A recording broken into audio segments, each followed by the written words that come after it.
కూలీ చూస్తున్నట్టయితే పీవీఆర్లో high rate పెట్టారు. సో దాని గురించి ఏం చెప్తారండి? కూలీ అనేది రజనీకాంత్ మూవీ. సో చాలా పాన్ ఇండియాలో చాలా క్రేజ్ ఉంది మూవీ. అది లోకేష్ కనకరాజ్ మూవీ చేస్తున్నారు. దానిలో తెలుగు నుంచి నాగార్జున గారు చేస్తున్నారు, కన్నడ నుంచి ఉపేంద్ర చేస్తున్నారు. కానీ ప్రైజెస్ అన్ని చాలా చాలా హై లెవెల్లో ఉన్నాయి. ఓన్ మూవీ చెన్నైలో రిలీజ్ అవుతుంది. ఈ మూవీకి పీవీఆర్ వాళ్ళు 183 రూపీస్ చూపించారండి. 183 మాత్రమే. ఇక్కడ హైదరాబాద్కి వచ్చేప్పటికి హైదరాబాద్ పీవీఆర్లో 483 చేశారండి. అంటే 200 తేడా ఉంది. సో ప్రొడ్యూసర్స్ అనేవారు డిమాండ్ బట్టి ఉంటుంది. అంటే ఒక సినిమా హైక్ ఉందనుకోండి, మన ప్రొడ్యూసర్ వెళ్ళి గవర్నమెంట్ వెళ్ళి ఇంత డబ్బులు పెట్టాం, ఇంత కాస్ట్ ఆఫ్ ప్రైసింగ్ అయింది కాబట్టి మేము కొంచెం రేట్లు పెంచుకుంటూ అంటారు. గవర్నమెంట్ కూడా తగ్గి దాన్ని బట్టి పెంచుతుంది రేట్లు. కానీ ఇక్కడ డబ్బింగ్ మూవీకి ఎంత రేట్లు పెంచిన అవసరం ఏమొచ్చిందండి? జనరల్గా ఇప్పుడు వాళ్ళు ఓన్ మూవీ చేసుకోవాలనుకోండి, వాళ్ళు పెంచుకోవచ్చు, వాళ్ళ హక్కు అది. ఎందుకంటే 100 రూపాయలు పెట్టాం కాబట్టి ఇంకో 10 రూపాయలు ఎక్స్ట్రా కావాలని ట్రై చేస్తారు. కానీ డబ్బింగ్ మూవీకే సొంత సినిమాకే సన్ ప్రొడక్షన్ వాళ్ళే 183 పెట్టినప్పుడు కొనుక్కున్న మూవీని డబ్బింగ్ సినిమాని 483 రూపీస్ ఎందుకు కొనాలి?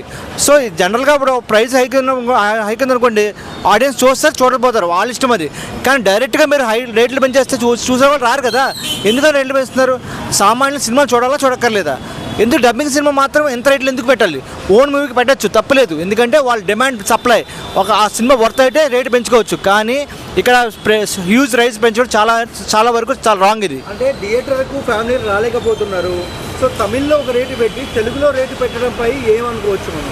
అవునండి, తమిళ్లో రజనీకాంత్గా యూనివర్సల్ స్టారే. తమిళ్లో ఆయన చాలా రేంజ్ ఉంది. తెలుగులో కూడా ఆయన డబ్బింగ్ సినిమాలు చాలా వరకు హిట్ అయినాయి. But Tamil cinema end of the day అది వేరే స్టేట్ సినిమా. ఆ డబ్బింగ్ సినిమా మాత్రం అంటారు, స్ట్రైట్ ఫిలిం అంటారు దాన్ని. స్ట్రైట్ ఫిలింకి అయితే రేట్లు పెంచుకోవచ్చు, కానీ డబ్బింగ్ సినిమాకి డబుల్ రేట్లు చేయడం చాలా తప్పది. ఓవరాల్గా కూలీ మూవీ టీమ్కి తెలుగు ప్రొడ్యూసర్స్కి ఏం చెప్తారు? తెలుగు ప్రొడ్యూసర్స్ కాదండి, కొనుక్కున్నారు, ప్రొడక్షన్ కొనుక్కున్నారు, ప్రొడ్యూసర్స్ ఇక్కడ డిస్ట్రిబ్యూటర్స్ కొనుక్కున్నారు. సో వాళ్ళు గవర్నమెంట్ దగ్గరికి వెళ్ళి రేట్లు పెంచమన్నారు.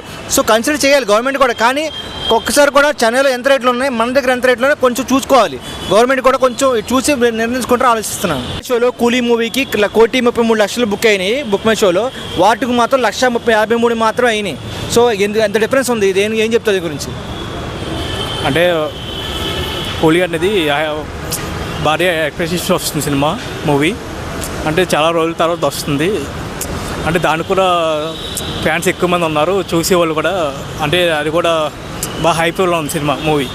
మీరు ఎన్టీఆర్ ఫ్యానా Rajinikanth fan? NTR fan. So ఒక ఎన్టీఆర్ ఫ్యాన్గా చెప్పండి, చాలా వరకు కూలీకి బుక్ అవుతున్నాయి టికెట్స్ ఆన్లైన్లో. సో ఎలా చూడవచ్చు? అంటే ఎలా చూడవచ్చు అంటే రెండు high expectation movie bro. 2 high expectations వస్తున్నాయి, భారీ బడ్జెట్తో వస్తున్నాయి, 2 చాలా రోజుల తర్వాత వస్తున్నాయి. అంటే ఎలా చూడవచ్చు అంటే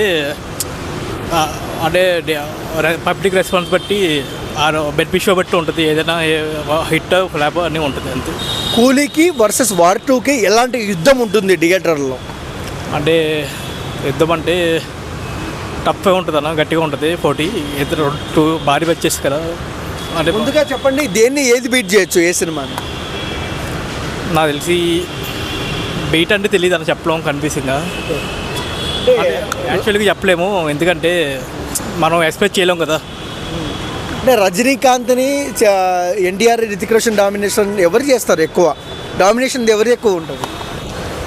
డామినేషన్ అంటే రజనీకాంత్ ఎక్కువ ఉంటుంది. రజనీకాంత్ ఒక ఎన్టీఆర్ ఫ్యాన్గా చెప్తాను, మీరు రజనీకాంత్ ఎక్కువ ఉంటుందా? And NTR fan. ఆ సినిమా కూడా బాగా హైగా ఉంది, చూశాను ట్రైలర్ అన్నీ బాగానే ఉంది.